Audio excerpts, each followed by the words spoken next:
Spence, we're going solo, but Johnny might join us in a bit. It'd be like a reunion because you two used to be on the opening advert for Boxing King Media and you've disappeared. Yeah, what can I say? Insurance. What can I say, mate? You know, what can I say? Yeah, me and Johnny go back a long way. We worked together a lot, man, in the past, and still continue to work together as well. Let's talk about this fight. You discussed all sorts of comparisons, etc., etc. But for Chris Smith to avenge that defeat, just tell me, what does he need to do different from the first fight?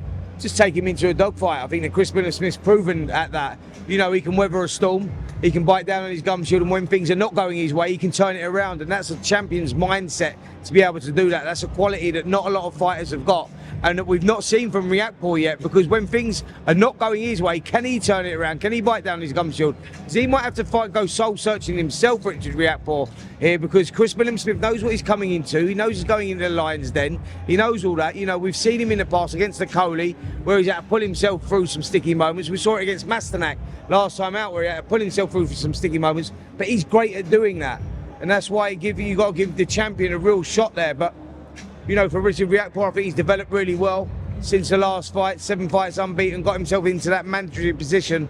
But he's not been to the places that Chris has been to. And if he can weather those and come through those, because I think he'll have to go through them, then I think Riakporhe scrapes through a tight contest. But it's a fantastic fight for all those reasons that I've just highlighted. You know, I think that Bilham Smith's proven at this level and Richard isn't, but this could be the coming of age fight for Richard Riakporhe. What we're saying about Ben Shalom putting an event on in South London in a stadium, he obviously gets a lot of criticism, and people have highlighted all sorts of things, that, you know, decisions about pulling fighters out of purse bids, all that kind of stuff. But for him to put on a show in a stadium where, let's be fair, most people said he's bonkers for putting this event on because nobody will turn up. It's 15,000 people are coming.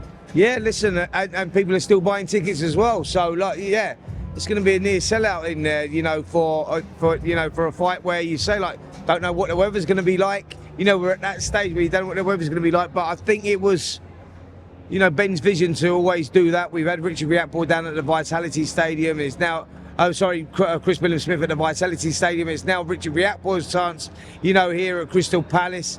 And yeah, I think it's good. I think that Ben Shalom's just trying to give the fighters their dreams. You know, they're trying to fulfil their dreams of, you know, fighting at these stadiums and whatnot. So you got to give credit where credit's due there, because, you know, they could have gone somewhere else. They could have gone to an O2 or somewhere like that. But Riakporhe always wanted this opportunity. It's like his childhood, you know, dream, and now he's been gifted it. And I respect the champion for coming into the Lion's Den. You have to do that, man. So yeah, it's brilliant. He definitely is. And a quick one on Ben Whittaker. He had bras chucked at him today. He had some issues with the weight as well. I think I heard him say that the scales were showing different weights. You must have experience of that. Yeah. Listen, I always used to have to strip off literally down to nothing to make the weight. It was always tight. Naked. Absolutely. Because I was that tight. And when you're losing 3 or 4 ounces, people don't understand what that is. People don't understand what that is, losing 3 or 4 ounces. No, I've got it. Yeah, do you want? I'll hold it, man. No, I've got it. Wait, what do you want? No, you're talking. You're not. Right, yeah. Interview now. It's a positive. No, it's all right. Yeah, no, people don't understand that losing that last Johnny vouched me when he was making cruiserweight, huge cruiserweight, when that cruiserweight division was a lot lighter than 14.5. Losing the last 3 or 4 ounces, Johnny, can be so difficult, can't it? For a normal guy, it's like losing 3 or 4 pounds. You know what a lot of people missed out on? They were both stood there. They're looking at the sides of Richard saying, this boy's struggling in the weight. He actually isn't, because you could see the sweat dripping off him on his armpit. And I'm thinking, if this boy's right in the weight, he's got nothing left, and he's dripping like that just after weighing, he can make cruiserweights. It's just that he's athletically just a big unit at the weight. I think Chris looked solid. Chris was the driver to it. No, I think Ben Whittaker, like, he was Ben Whittaker's 5 ounces over the weight. But I said he come back and he was flickering. He had to take his pants off. I used to have to do that when I was boxing. When you're that tight at the weight, he's a big guy for a light heavyweight. Yes, but a small guy, obviously, for a cruiser. I'll tell you one thing. I think I saw Dan Aziz on his boxing. I think he's doing a rounder.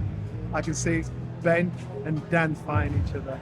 Yeah, really. 6 months. Wow. I can see that happening. And because Dan's been where where Ben hasn't. Don't let him go. Been where your Ben food? hasn't, and I can see boxers saying, you know what, this is a fight we need. And I actually rate Dan. I rate Dan everything about his journey, everything, and that's a big test for Ben.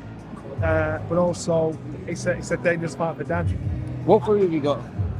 Yeah, I was actually going to ask, what you ordered? You know. Chicken, plantain. Oh, mate, I can't wait. Just two quick questions because you got to go eat. Usyk's comments the other week, he was asked what he thought of, now he's fought Fury, he's fought AJ.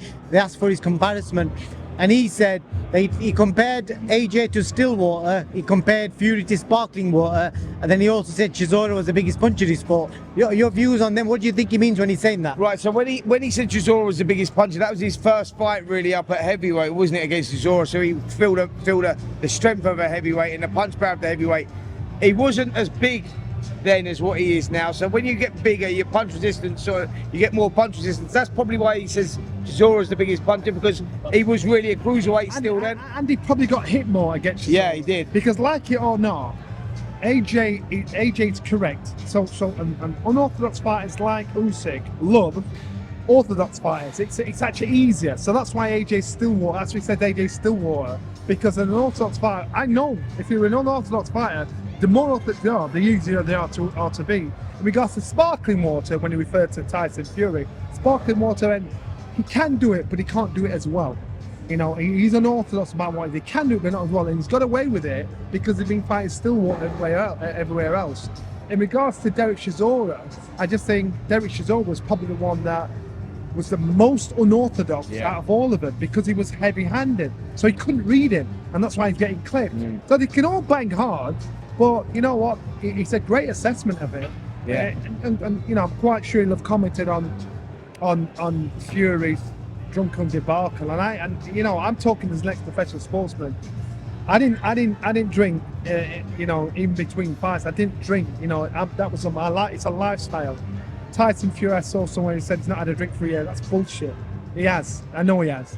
And you talked that a few weeks before the Ngannou fight. He has. It's a lifestyle he's choosing, and if he wants to go down that lifestyle, when you want boxing to do you a favour and stick with you when you've got yourself in a brilliant condition and it leaves you, you're not going to have the people's feeling sorry for you, because you're thinking, if you're going out on the piss, what do you expect? Ricky Hatton did it all the time. Ricky do it all wrong but get it all right. But towards the end of his career, when he thought, I'm in great condition, and it's a nostalgic time in Manchester, he got turned over. Tyson Fury is a big unit. Can you imagine how much drink it took to put him on his knees? Yeah, exactly. He did take a lot of drink, I bet. But you know what? I look into that with Tyson Fury, and you go, the guy's just been in training camp. He's done like certain fighters live certain ways. Some fighters drink between training camps, some fighters don't. But all right, he's got pissed up. He's fallen over, and a lot of people do that. Like someone's filming him, and he's always going to get, because he's Tyson Fury. But you go, so what? The guy's not in training camp. He's just coming off the defeat. Give the guy the break. Like, that's the life he's chosen. That's the life he's chosen. And it will catch up with you at some point. Maybe it is catching up with him now. But that's what he's chose to do. And that's so, I think by judging him and everyone giving him shit or filming him because he's come out of a club pissed up, well, give the guy a break. He's just got out of training camp. And it is what it is. Last question, just a quick answer. You don't have to be a long thing.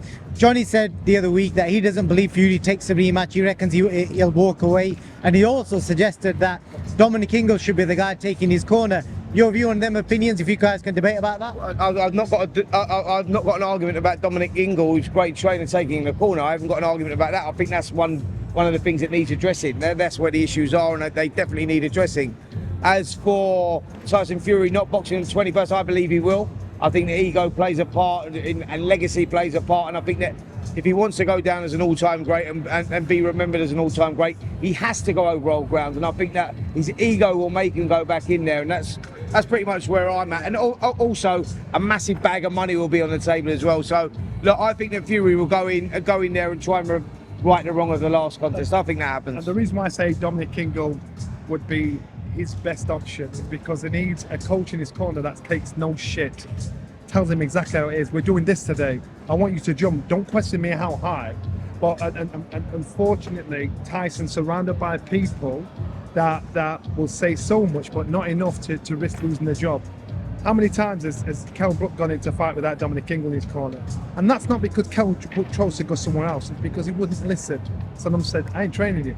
He needs somebody like that that's going to say, this is what we're doing, this is the game plan, put some discipline. And if you're a man that's worth over 300 million, and you're living a great life, the life you want, if you employ the people that are around you, are going to tap you back and tell you what you want to hear, it's going to be very hard to actually listen to someone that's on minimum wage and say, well, look at you.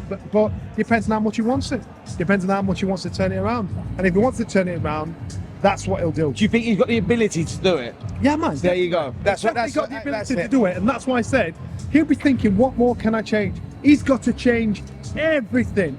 He's got to change. He's got to tidy up the camp, get the bullshit out of the camp, get there with someone to think, right, you know what you're doing, get it done right. Otherwise, the same thing's gonna happen again if he does fight. On that note, guys, appreciate your time. Oh, what are you eating, Spence? I ain't got nothing, man. Like, I've got no money. Johnny's like, get a load of chicken. I'm gonna go nick his chicken. But yeah, no, thank you so much, mate. But yeah, it's an interesting one. But Fury has got the ability to turn it around. There you go.